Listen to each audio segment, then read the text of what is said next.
लेकिन डसा मुझे जा रहा था। तो इससे पहले कि मैं सपेरा बन जाऊं, मैं वहां से बाहर निकला और जब बाद में नेहा अपना सीरियल देख के वहां से जा रही थी तब मेरी घर वापसी हुई। चलो जल्दी निकलो यहाँ से।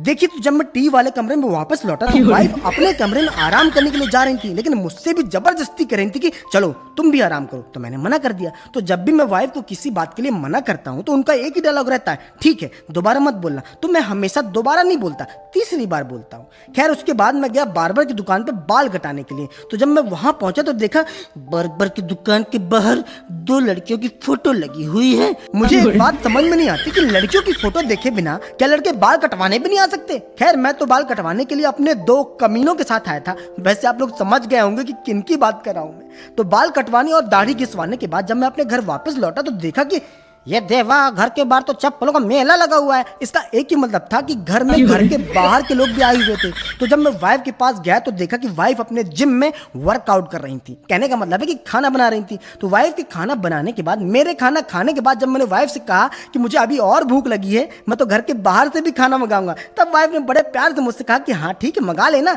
खाना घर के अंदर होगा और तुम घर के बाहर। तो आपको क्या लगता है फिर मैंने बाहर से खाना मंगाया होगा कि नहीं? इसमें लगने जैसी क्या बात है, सब क्लिनिक ऑल क्लियर है।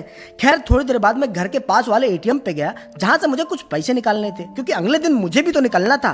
तो जब मैं लौट के घर वापस पहुंचा तो देखा घर की बत्ती गुल थी और वाइफ कान में दूरभाष यंत्र लगाए वार्तालाप कर रही थी और उनके मोबाइल की बत्ती जल रही थी। दूसरी तरफ मैं बिस्तर पे तूप ताप लेता था। जब लाइट आ गई तो मैंने देखा वाइफ के मोबाइल की बत्ती तो अभी भी जल रही है। मैंने उनसे कहा कि मोबाइल की बत्ती जल रही है, बंद कर लो। वाइफ ने मेरी बात सुन ली। कभी कभी सुन भी लेती है, लेकिन ये देख के मैं सुन्न पड़ जाता हूँ। ट्रेन भी आ गई। ट्रेन क्या थी, हम दोनों ट्रेन में चढ़े और मैं अपनी सीट पर जैसे ही बैठा और ऊपर की तरफ निगाहें फेरी तो मैंने देखा कि मिट्टी का चूल्हा रखा हुआ है। वो तो बाद में जब मैंने गौर किया तो पता चला मिट्टी का चूल्हा नहीं है, किसी आदमी का चूल्हा है। तो जब तक हम लोग एक स्टेशन से दूसरे स्टेशन पर नहीं उतरे तब तक ये कूल्हा हम दोनों के ऊपर झूला। हाँ। तो बात ये थी कि हम लोग को बीना स्टेशन पे उतर के मथुरा की ट्रेन पकड़नी थी। तो जैसे बीना आने लगा तो हम लोग खड़े हो गए। मैंने देखा कि एक भाई साहब अपने बच्चे को सू कराने के लिए ले जा रहे हैं। मेरे मन में एक ख्याल आया कि इतनी समस्या तो यूपीएससी के परीक्षार्थी को यूपीएससी पास करने में नहीं होती होगी जितनी समस्या भीड़ वाली ट्रेन में डब्बे से बाथरूम तक जाने में होती है। क्या दो इसके 4 समोसे चटनी के साथ।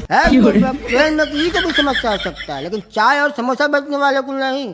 चाय और समोसा बेचने वाले तो भगदड़ में भी पाँवों के नीचे से घुस जाएंगे और आपको अदरक वाली चाय पिए बिना भागने नहीं देंगे। वैसे जैसे ही हम बीना स्टेशन पे पहुंचे तो वहां पर एक रैली चल रही थी। एक नारा लगाने के 200 रुपए मिल रहे थे, तो मैंने भी 200 रुपए कमाए। मजाक कर रहा हूँ, अगर 200 रुपए मिलते ना तो 2-3 लाख रुपए कमाए बिना ट्रेन में चढ़ता नहीं मैं, भले ट्रेन छूट जाती। खैर ट्रेन जैसी मुरैना स्टेशन को क्रॉस की तो एक आदमी ट्रेन में चढ़े और कुछ ना कुछ चेक करने लगे। मैंने देखा कि उनके हाथ में चिमटा नुमा कुछ चीज है। फिर ध्यान आया कि ऐसी तो चीजें फिल्मों में देखी हैं जब बम चेक करते हैं। दिमाग में बम फूट गया। मैंने सोचा होली के पहले कहीं दिवाली न मना दे कोई। बरकरार भगवान ने सब कुछ ठीक रखा। लेकिन ट्रेन मुरैना स्टेशन के बाद लेट चलने लगी। मैं दरवाजे पर जाके खड़ा हो गया, तभी एक अंकल जी आए और बोले बेटा मुझे थोड़ा काम है, नीचे उतरने दो। माँ कसम मैं पीछे खड़ा देख रहा था कि अंकल जी को क्या काम है। तभी अंकल जी ने एक सिग्नल दिया और बताया कि उनको धुएं का छल्ला बनाना था। इसके